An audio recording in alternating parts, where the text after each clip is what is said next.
the law of attraction and how we use it. And there's a limited way, and perhaps you will share with us an unlimited way to make a big difference in our relationship to karma. So, Sister Denise, welcome.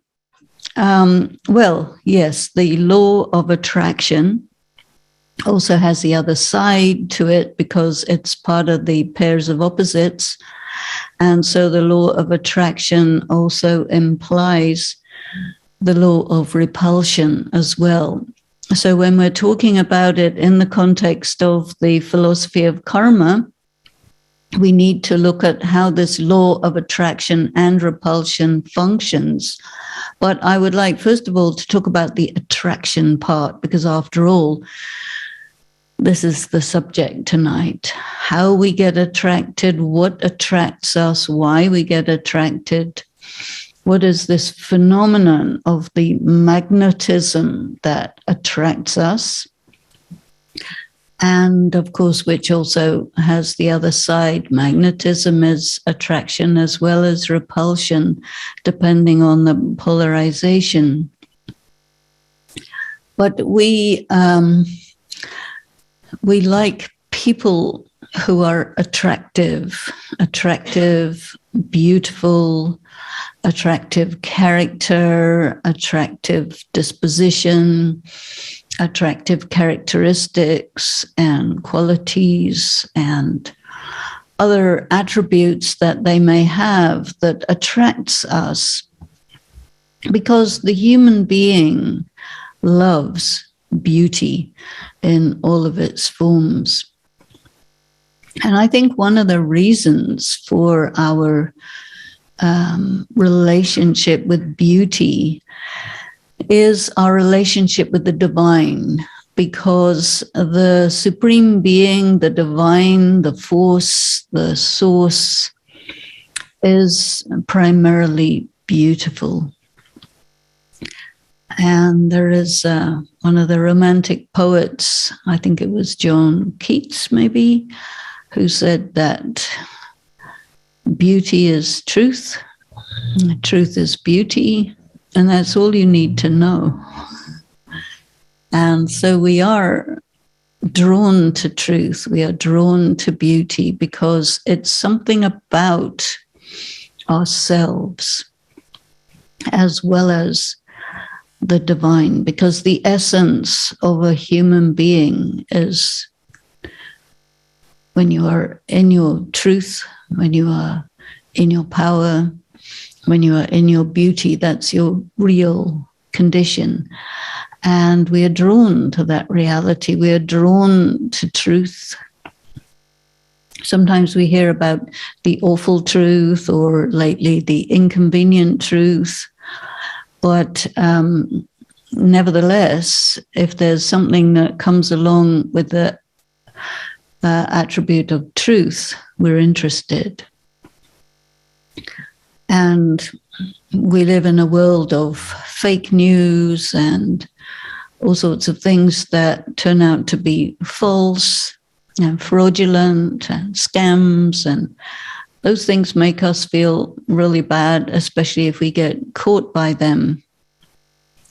And so we love the real, we love the true, we love the beautiful, and we love the authentic. And yet we get deceived. And one of the attributes of attraction is its capacity to deceive. And there are different things in nature which are very beautiful, but which deceive. And this is because there are many predators out there. And some of the predators create some beautiful thing in order to catch their prey. And in nature also, you see so many TV films and movies about nature. And nature is very beautiful, very restful. Even in its fierce form, we're attracted by it. And we're attracted by nature because it's natural, because it's real, because it's where our roots are. And even when we see all the games of nature in terms of those things that are attractive for the purpose of capturing, you see that in especially in the mating season, and the birds will, especially the birds of paradise, they will do all sorts of things to attract a mate.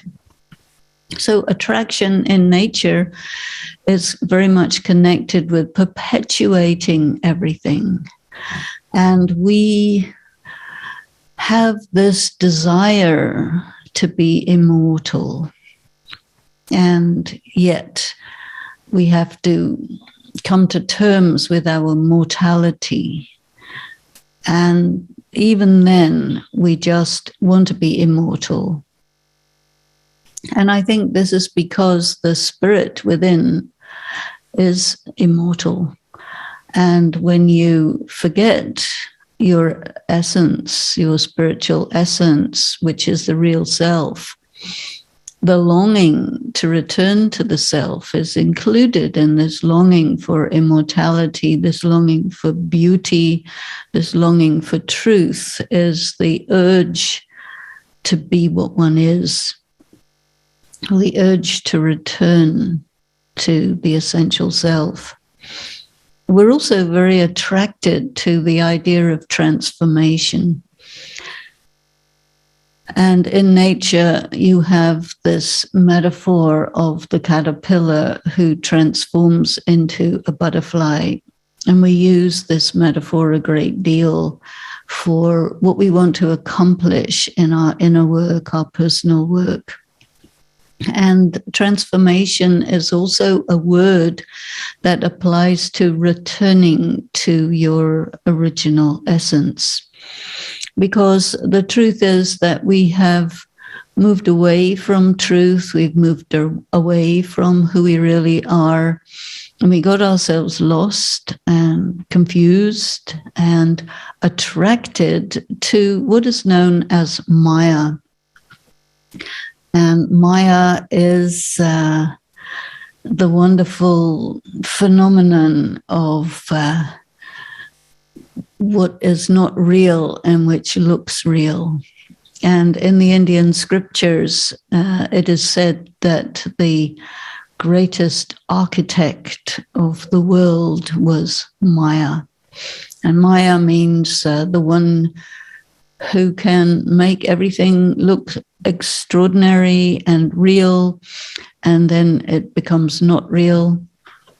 So we have in architecture the phenomenon of trompe-l'œil, where you have beautiful paintings of buildings somewhere on a big wall, and it turns out to be just a painting of a building, but it looks like it's really there. And this is something that is a great art, to give the impression that something is there which isn't. And we like it because if you didn't paint some beautiful picture and make it seem as though it's there, it wouldn't be so interesting, it wouldn't be so attractive, it wouldn't be so special. So we kind of are attracted to the unreal, just as we are attracted to the real.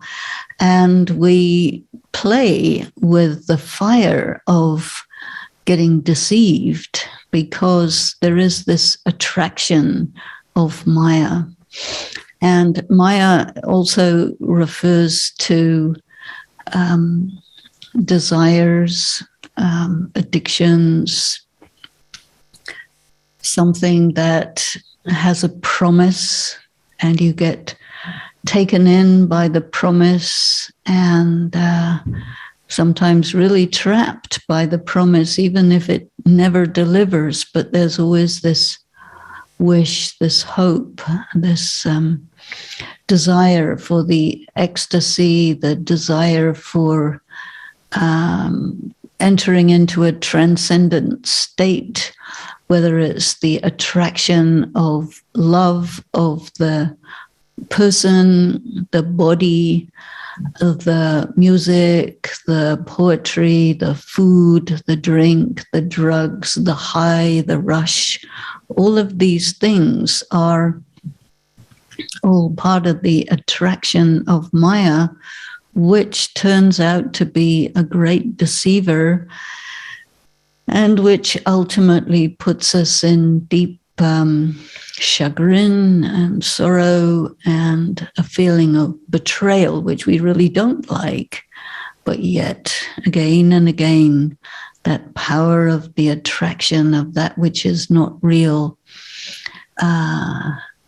has power over us. And so we need to understand about our relationship with this incredible magnetic pull. One is the pull to the attraction of Maya, and the other is the pull to the attraction of God. And both of them are very attractive. One of them is real and one of them isn't.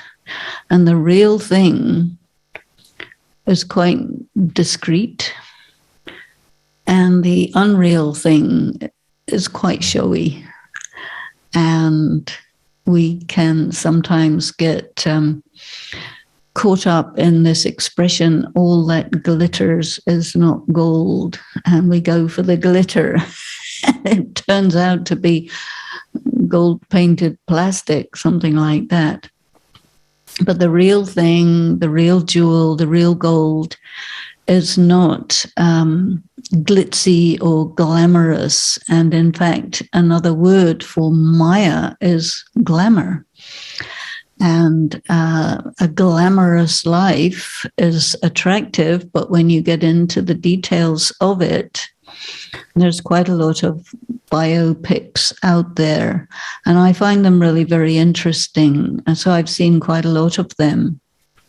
And you see the reality of the lives of people who are really great musicians, singers, stars, and yet their life is tragic in many, many ways. A few manage to stay free from that, but so many go to the great heights of success and fall to the depths of misery because of, I think, not being able to handle the realities of success, not being internally balanced, not being able to stay free from the Maya.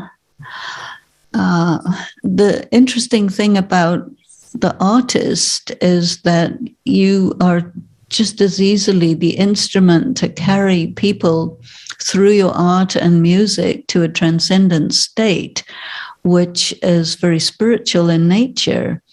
And yet on the other side, there is this this whole dimension of the glamour and glitz and that which is really negative. The corruption, the money, the lust, the things that really destroy a person. And I think it's connected with power. And power is a very interesting phenomenon, which is extremely attractive. People desire power, influence. You want to be famous, you want to be an influencer, you want to be recognized, acknowledged, worshipped, whatever. This is an attraction. And why does a person desire this? There could be many reasons, but I think all of them have to do with something about the person is fundamentally weak, and their integrity is damaged, and their heart may be broken or turned to stone or something. And this desire for power is some sort of way to compensate for that. And there may be many other reasons also, but that seems to play a role.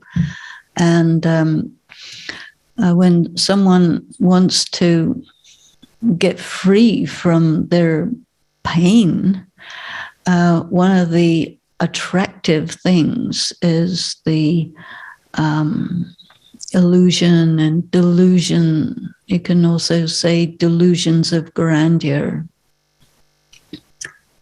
And it's a phenomenon which can actually cause a great deal of damage, but it's also, I think, part of this subject of the law of attraction, the power. They say, power corrupts and absolute power corrupts absolutely. And even knowing that, a person will go for it because the desire for the promise of power, without really looking at the caveats, without really looking at what does it take to handle power, without realizing that power is like a toxic substance, and power in the hands of a weak person is really not good. But yet, power by itself is not necessarily bad. And if power is in the hands of a powerful person who knows how to use it without getting corrupted by it or taken over by it, which is a very rare individual, but it exists, then that can be used for tremendous benefit of many, many people. So yet, how many people do we know? How many are there who are that clean to be able to hold that power, to hold that influence and fame and everything without getting corrupted by it? And I think that also tells us something about desire, because there's also this word greatness, which is connected with it. And there's a saying, some people are born great. Some people have greatness thrust upon them, and some people work hard to become great. And this greatness is, I think, connected with the attraction to beauty, the attraction to power, the attraction to do something. Because if you feel that you are nobody and insignificant, you wonder, why are you there? Just being is not enough. There is this feeling that, I have to prove that I'm worthwhile, that I'm valuable, that I'm important, that my life has some kind of meaning.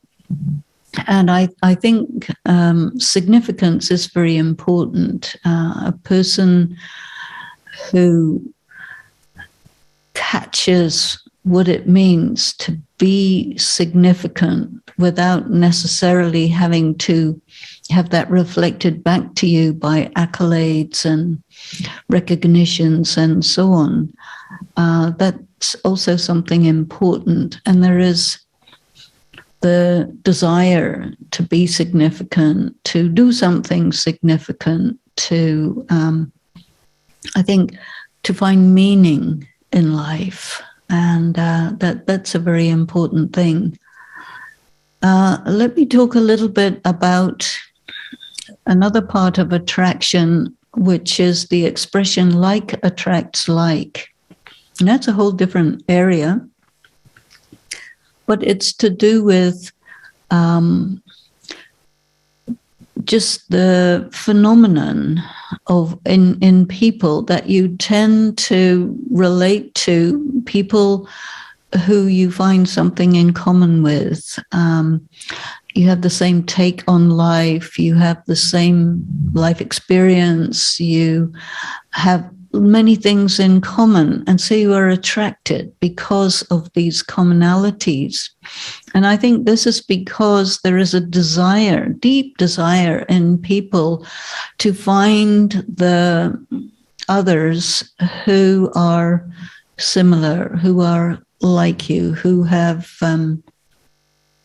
like people talk about looking for a soulmate, someone with whom you can be in harmony because you have so many things in common. Because people don't really like to be alone. It is the nature of people to form couples and families and groups, and to be just isolated is not comfortable. And in fact, in the legal system, if somebody does something really bad, the worst thing you can do is put them in solitary confinement and cut them off from human company. And this is very important, that a human being should not really be in isolation. And yet, you also get attracted, and this is another aspect of the law of attraction, and this has to do with the philosophy of karma. You get attracted to others who seem to be just the right ones, with so much in common, and there's chemistry, and everything feels right, and you get together and you bond and you get close, and many things are engaged in together. You form a union on some level, can be very intense, very deep, very simple, can be a marriage where you really formalize this bond and union, and then it turns, and that attraction becomes repulsion. And I want to talk about this a little bit because it's the phenomenon of how the law of karma works to cause us to come into circumstances where we have an outstanding karmic account with another person. And this is very much something that plays out in the attraction, where people get together, they fall in love, they adore each other, they only see pink flowers in the sky or something like this, and everything looks absolutely wonderful, and the other person looks like the most wonderful thing, the most beautiful thing, the most interesting thing in the world. And then you're tied, and that story falls away. And then your eyes change, and your feelings change, and the interaction changes, but you're bonded, and so you can't get away. And this is where the settlement of karma starts to happen, and you experience difficulties, sorrow, suffering, hardship, maybe violence, verbal violence, physical violence, neglect. Many, many things happen between people who get tied up with each other. And this also happens in another way, which is even more difficult, really, because one thing to be aware about is that we are spiritual beings operating through physical forms, and we relate to each other through the physical form, and we forget that we are spiritual beings operating through physical forms. We think we're just physical forms operating through physical forms with a spirit somewhere. And so when you leave your body, when you die, your body goes, but you are the eternal being, the spirit, and so you will reincarnate somewhere. And so there is this law of attraction works there also. You will be born into a family where there are outstanding karmic accounts, And you see, once you're born into a family and you're part of that family, it's not very easy to say, oh, well, I don't think I like it here. I'll see you later, especially a small child. Although there are many children who have a hard time, they run away, they get thrown out, neglected, all kinds of terrible things happen to children these days. And many, many people live in or have lived in dysfunctional families. And then you never really learn the art of living in harmony with other people who may be very different.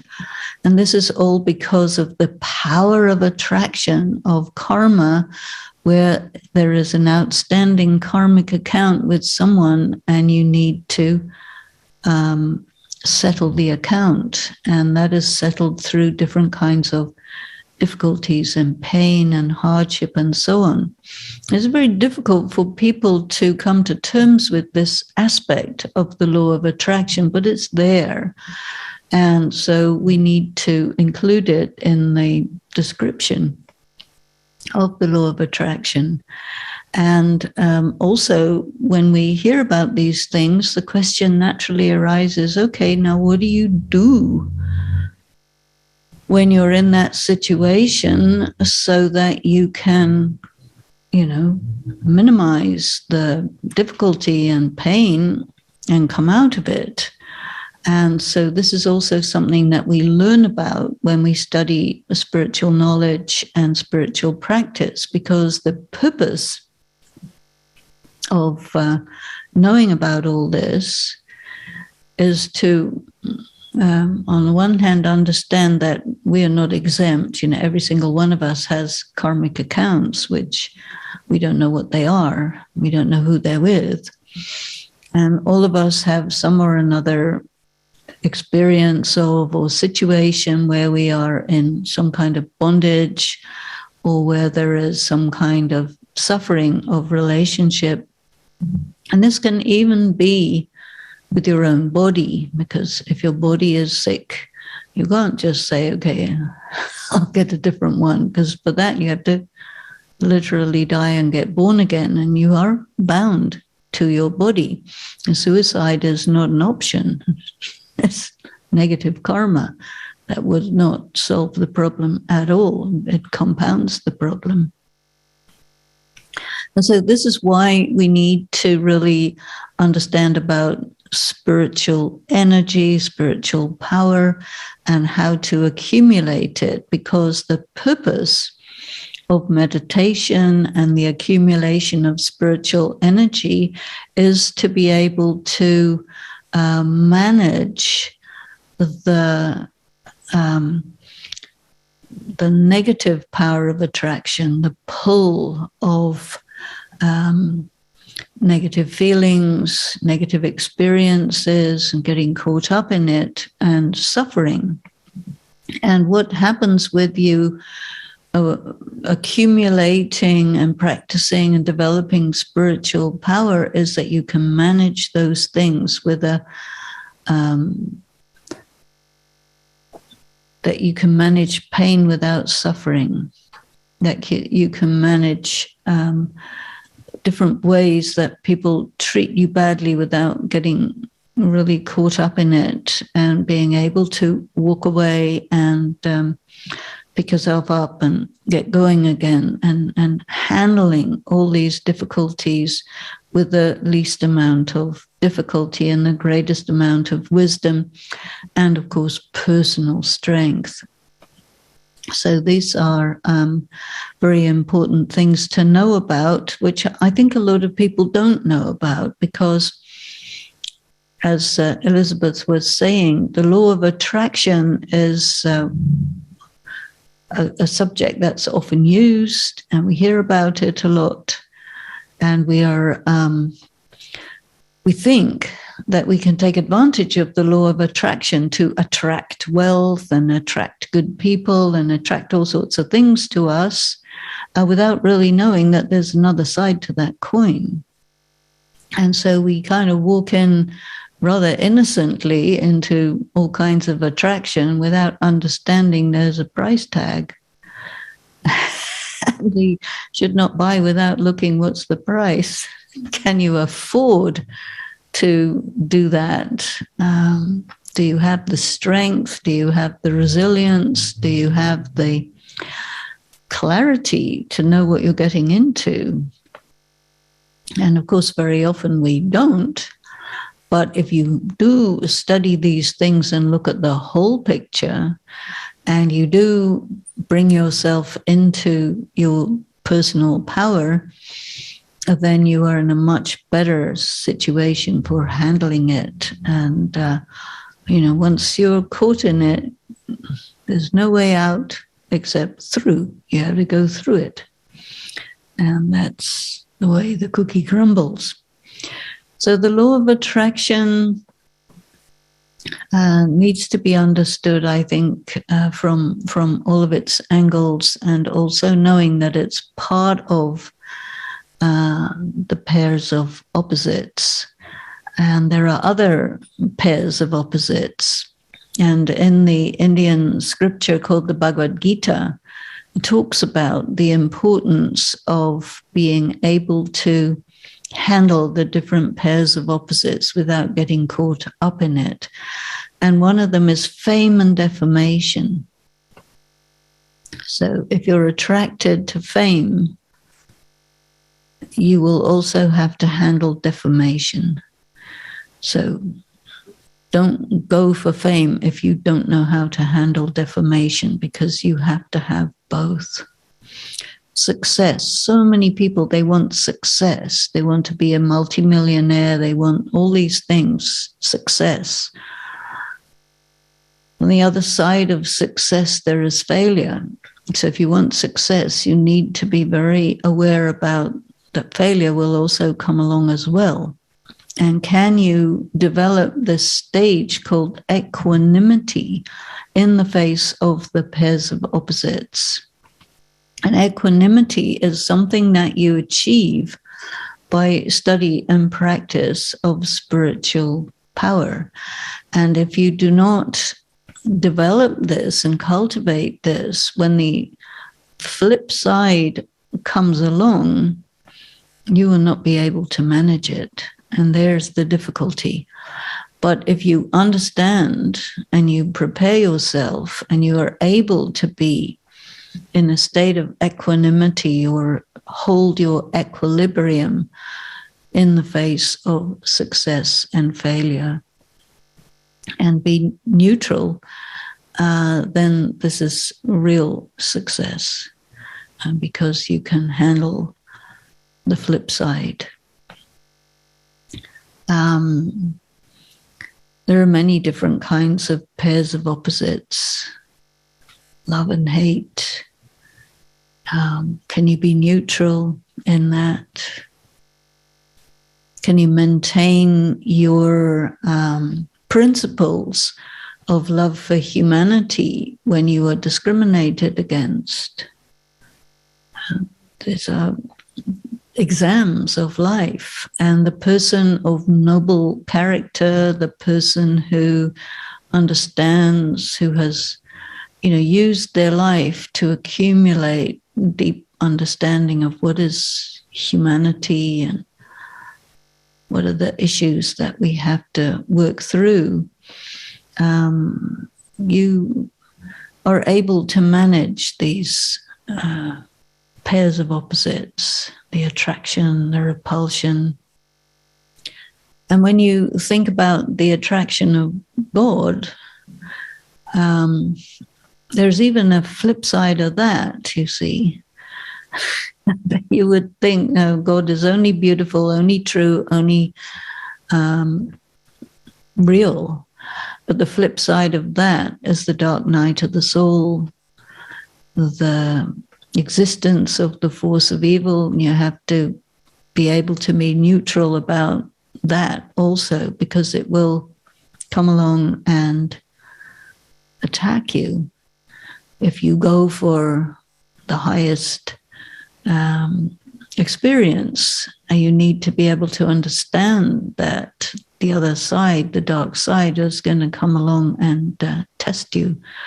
So you had to be up for that as well and not confused by it. So I think let's just stop for a moment there and have just a few moments of reflection and just think about these pairs of opposites and what it might be to be in a state of equilibrium, balanced, accepting, accept the rough with the smooth, accept the dark as well as the light, accept the beauty and the ugliness, accept the realities of life, and do your very, very best. Even if it's not enough, that's okay. It's never enough.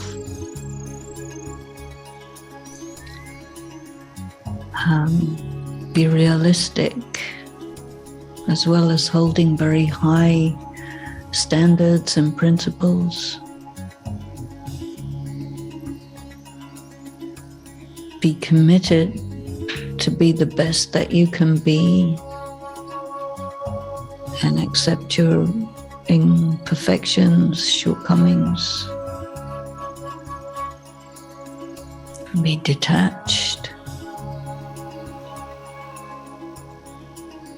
There is the dark side, the bright side, and all the grays in between, and it's all one big whole. And honor the beauty, the nobility, the wonder of life, while being able to manage the other side, the darkness, the betrayals, the failures, and be easy in all of it.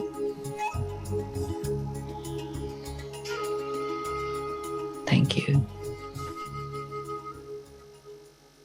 Hello. Hello. So is this a good time to engage everyone in a conversation of question and answer? I feel so. I have a few questions to start things rolling. And recently, I was thinking about this aspect of being neutral in the pairs of opposites, because you would hear this, and it's kind of as old as the hills, that you need to maintain calm and I guess you could call it integrity, no matter whether you're getting praised or defamed, whether you claim victory or you have defeat, but that you can stay what I call sitting on the fence. And when I use this term, sitting on the fence, for me, it means that you understand this game of the world, the real and the unreal. Could you elaborate how one can develop discernment, equanimity, and another word you used, a knowing of truth, that's worth playing the game? To me, there's nothing really better than experience. And there are songs, I can't remember their titles exactly, but there are many songs which talk about, I think probably the one that really does it the best is The Rose. I think it's one of the ones that you sing, Elizabeth. And there are lines like, if you're not prepared to die, you'll never know how to live. And if you're not prepared to, give yourself, you'll never know what is love. And so these are sort of walking into places where angels fear to tread.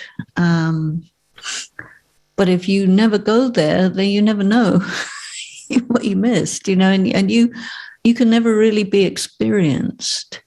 You remain kind of theoretical. And I think that there is really no substitute for experience. Sometimes people think, well, if I risk living and loving and dying and all the things, I might fail. Okay, but if you don't risk, you'll never know. So I think it's very important to be able to risk. I think we also have to make calculated risks because there's a difference between risking in a meaningful way and risking in a reckless way. And one of them is actually responsible and the other is irresponsible. And responsible means that you're clear about what you're doing, what you're risking, and you also know that it's to find out what your limits are, what the limits of life are, to know, like you said, knowing. I think that that's very important. And if you fail, you learn from it. People don't really learn that much from succeeding, but they do learn from failing. And there's also the aspect of humility. I think that there's a difference between theoretical humility and real humility. Because humility is when your ego's on the line and it gets crushed and you come out in one piece better than when you went in because of the ego being full on while you're doing things. But if you remain theoretical and you don't really take the risks or put your ego on the line, then you haven't really done anything. And you can't really talk about anything because you don't know. And I think that that's quite important, Denise, Ben, how do you discern? Or is that just part of the way of skinning your knees sometimes and then getting the gold star sometimes? How do you discern and not lose that connection with that joy for life, that connection with God, and enjoying life? Well, it seems to me that it really does depend on your priorities, your values. And for me, I think about things like, is it needed? Is it what will happen? Is it beneficial? Is it meaningful? These type of things, because I'm very, very interested in truth. It's a vague term, even though, but when I make decisions, very often I make them very intuitively, and sometimes people would say quite irrationally, but yet when I do that, I find with hindsight that it was the right thing to do because of how it played out. So that makes me trust my judgment and my intuition. And I get a lot out of it because when you do what feels right and it turns out to be very good from the angle of hindsight and from the angle of it's meaningful and it's part of something that's leading to somewhere else, which is where you really want to go. And it all comes back to who you are. I think what you do doesn't define who you are, but it does reflect who you are. And if you're operating from you mentioned about if you do something out of ego, it doesn't work too well. But there's another level of the self, which is your pure inner honor of the self, the self-regard, the self-honor, who you really are, and to do things to reflect that and that reveal that, I think is a very good reason. And I think that your discrimination comes from your priorities, because you're evaluating things. And this is where the question of your values comes, your values, your priorities, what is important for you. And I think it's very good for people to really sit down and see the difference between, are you doing something out of ego, or are you doing something out of the essential self that you are? And when you ask these questions to yourself, you can come up with signs of ego and signs of true self-regard, which you can sort of analyze in terms of how you feel about what you did afterwards. Did it pan out in a way that reflects your higher self in a way? Because the ego is always called also the false ego.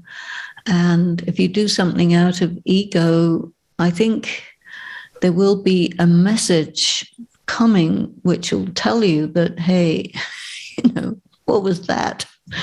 That wasn't real. That wasn't meaningful. That didn't make any sense. And so you acquire experience through all of these processes, Mm-hmm. and you arrive at wisdom eventually. This is why I think you have to always be ready to embrace something new, take a risk, a calculated risk, as well as you can calculate. You can't always calculate everything. But without that, you're not accumulating experience. And I think wisdom is the final result of a lot of accumulated experience. And then you have value as a person, which makes you also feel very good that it is meaningful to be you. Yeah, thank you. How can, I guess where I'm going with this, Denise, is navigating through this. And you do have to take a risk if you're going to ride the white waters. Make sure you've got a life jacket. You've got a boat. And you learn along the way. And we have a question here, Sister Denise. How can we use the law of attraction to manifest positive change in our life? If all this existence is Maya, how do we transform darkness into light? Well, you have to take a look at these premises, and I would not say all of this existence is Maya, number one. There are many people who classify it like that, but I don't. So I would challenge that premise, and I would say that this is real, and it's material, and there are many deceptive things in it, but we cannot say that it's not real. It is real. But you need to discern when it presents itself as something other than what it really is, because there is deception, and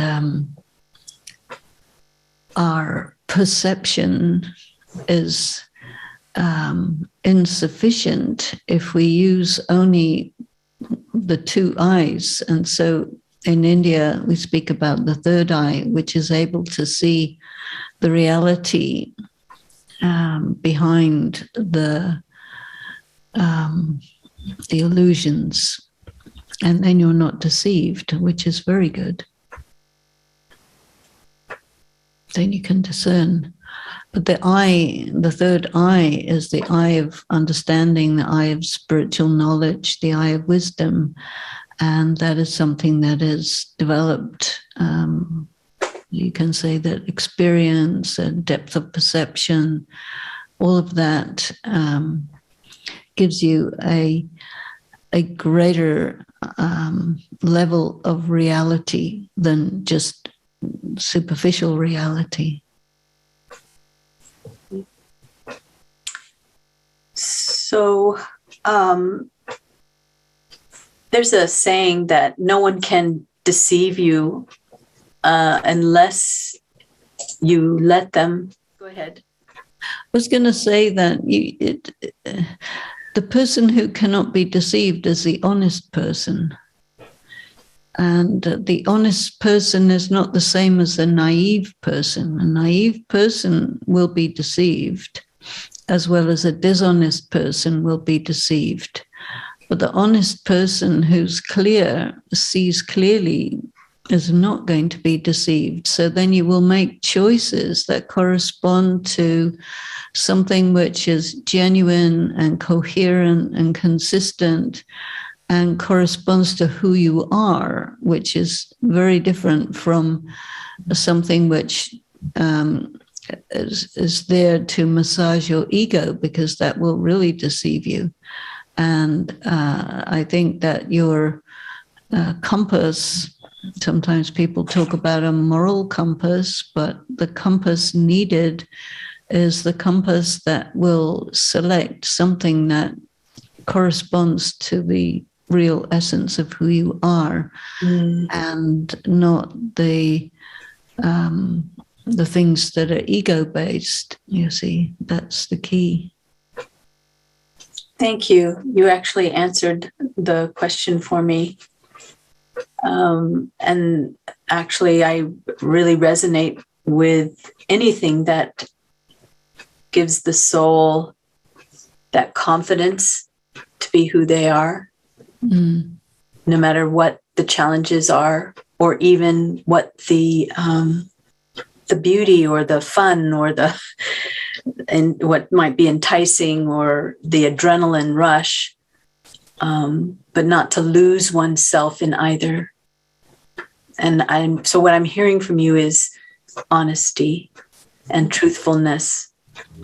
Well, I think it's very lovely that everyone who is here together with us are people who have been studying and practicing and accumulating wisdom over a long time and are reflecting that wisdom. That's really lovely. It shows that we're succeeding in building a community of progressively more enlightened beings who have been there, done that, got all the T-shirts, seen God, seen the devil, and here we still are going strong. Very good.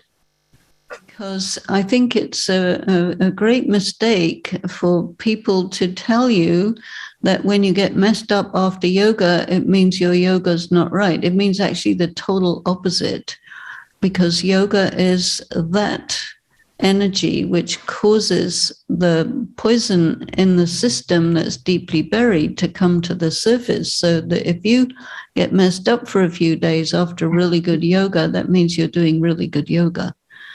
And you allow it to pass out of the system and get back doing it. But a lot of people, they just don't get it. So what can I say? But no, you're on the right track. You know, Sister Denise, what experiences have you had, you know, in this game of pursuing something? Because you're somebody who doesn't sit still. You take risks a lot. And you somehow, I noticed that you listen to something inside of you and this is enough. I've got to move on. I've got to do this, or I've got to change, or I have to shift. And every time you change or make a shift, you're asking for more things to learn. I mean, more challenges. So what makes you face the light and the dark personally? Well, I think I'd have to say because it's there. you know, which is the answer given to someone who asked, why are you going to the top of Mount Everest? And they said, well, because it's there. And I really do feel that that's the reason, you know, if it's there, you must go. You must go. Is it because it's a metaphor for something inside of the individual? That by questing, by achieving or enduring, challenging,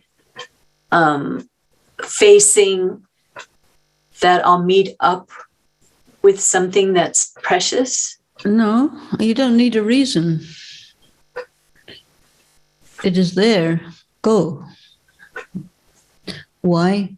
It is there. Go. It's not about, doesn't have to have a reason. You just, it is there. Go. Or a drive or an instinct, but here you're saying because it's there. I guess I'm not relating to that somehow. This is something else. I'm sure that if you think about it, you will, because why do you sing so well?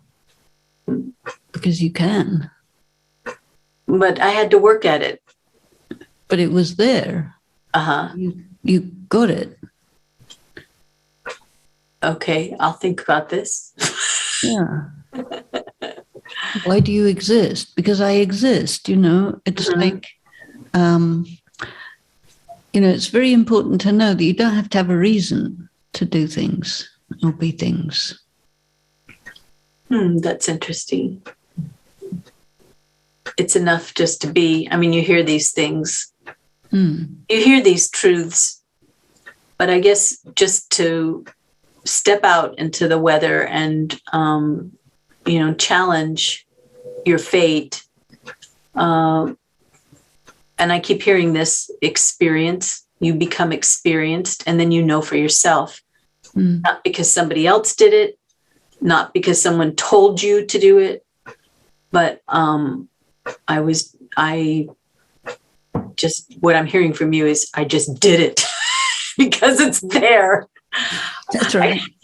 I guess I have to have some motivation somehow, but maybe you're saying motivation too. Look, the mountain is in front of you, and your mind goes to the top of the mountain because it's the law of attraction, the summit, and then the body follows the mind and goes there. I'd want to see what's on the other side. That would be my... Well, that's also good. When you're sitting at the top, you see all the sides. That's inspiring. Good spot, yeah. Any last insights there, Sister Denise? Well, I think it's rather nice to consider this expression because it's there, because I haven't really said that before, which means I haven't really said it to myself, because I say these things to myself as well as to everybody else. And I think it's quite good, you know, why do you exist? Because I'm here. What's the point? I'm the point. What's happening next? Whatever is good. You know, it is what it is. It's wonderful. And just because it's there, life, because it's there, it is, we embrace it. When you said you listened to your intuition, how do you discern from your own ego? Manmat is the word. Or personal dictates, yeah. Well, I would never call it personal dictates. I have a very particular way that I translate this concept, which is called manmat. And this is just not my own personal interpretation of it, but this is how it was explained to me by Daddy Janki, who is really a good authority on the meaning of these concepts that come from India.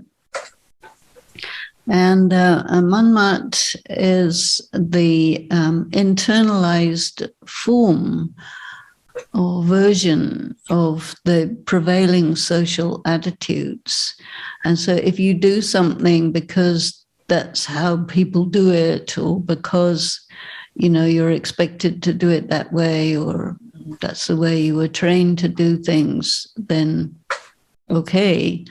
But that's not called intuition. That's nothing like intuition. It's more like going along with the pre-planned things that the prevailing social attitudes tell you. So it doesn't actually come from inside. It's that you have taken what's outside in the prevailing social attitudes and made it your own, and then you come from there, which is not actually to do with you at all. It's to do with the people around you. And your intuition, I think, is really coming from you. So that's the meaning of manmat. Oh, thank you.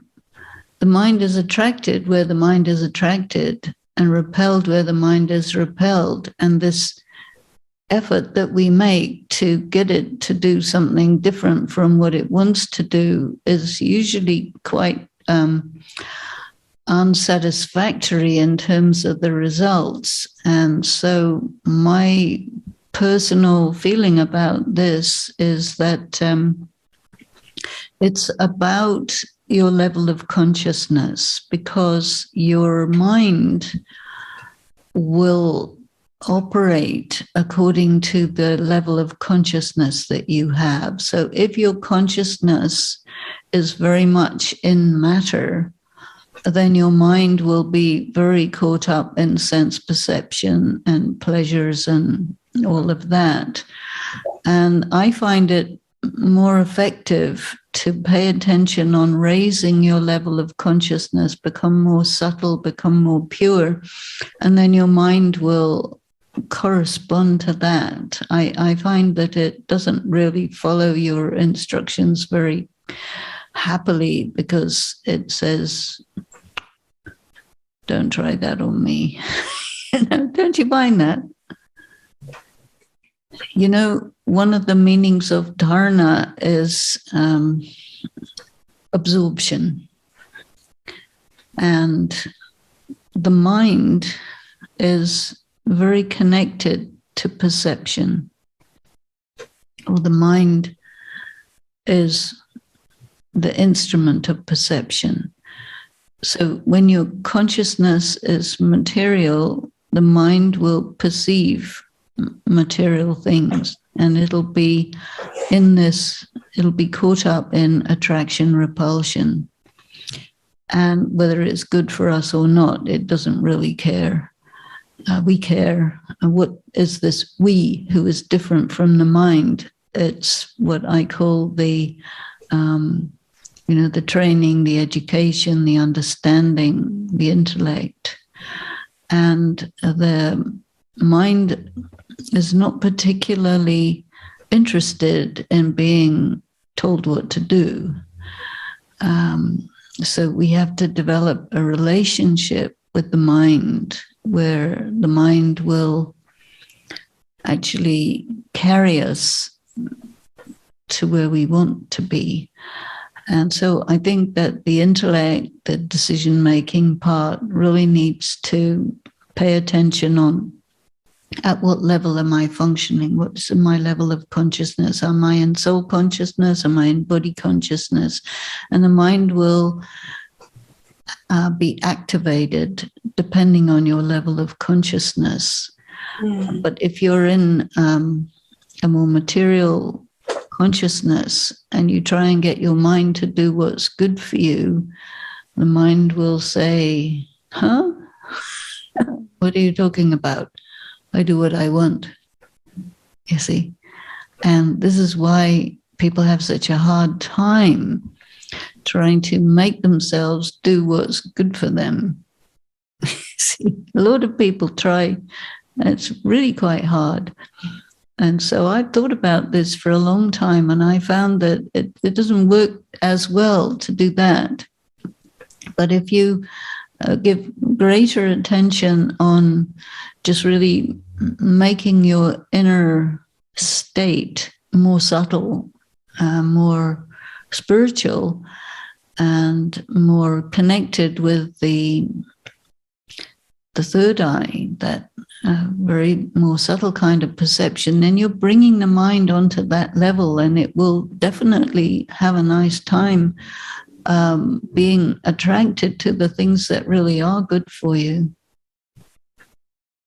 So you can experiment with that and see if it's less hard work. I think it should be less hard work for you. And that, just give yourself permission to be who you are. And that means to be the beautiful spiritual being that you are. Give attention to that, and naturally the mind will be at your service rather than you in opposition to what the mind wants to do. What I took from what was shared today was to listen to that inner voice. And I'm hearing, what I thought I heard was this voice of perception, to see things as they are, and to allow the conscience or the intellect to guide. Is that right? Is that the relationship? What I was talking about is your level of consciousness. You can be more material or more subtle. And the more you just bring yourself into subtle consciousness or soul consciousness, the mind will follow, and the mind will function depending on what level of consciousness you are. And it won't function in a subtle level if you're talking to it from a gross level. It'll stay on the gross. That's lovely. I think that sums it up for me. And that's what you will attract to yourself. That's so. Power. So thank you again, Sister Denise. And we look forward to hearing your talk next Tuesday. And it's the gratitude boost. And it's the season of Thanksgiving. But to look at when I think of gratitude, sometimes people think of, Pollyanna is at it again. Everything's fine. This guy, no matter what. It's not that. But our perception is really woven into this whole power of gratitude. So we look forward to that next Tuesday. And thank you, everyone, for coming. So should we end with a moment of silence?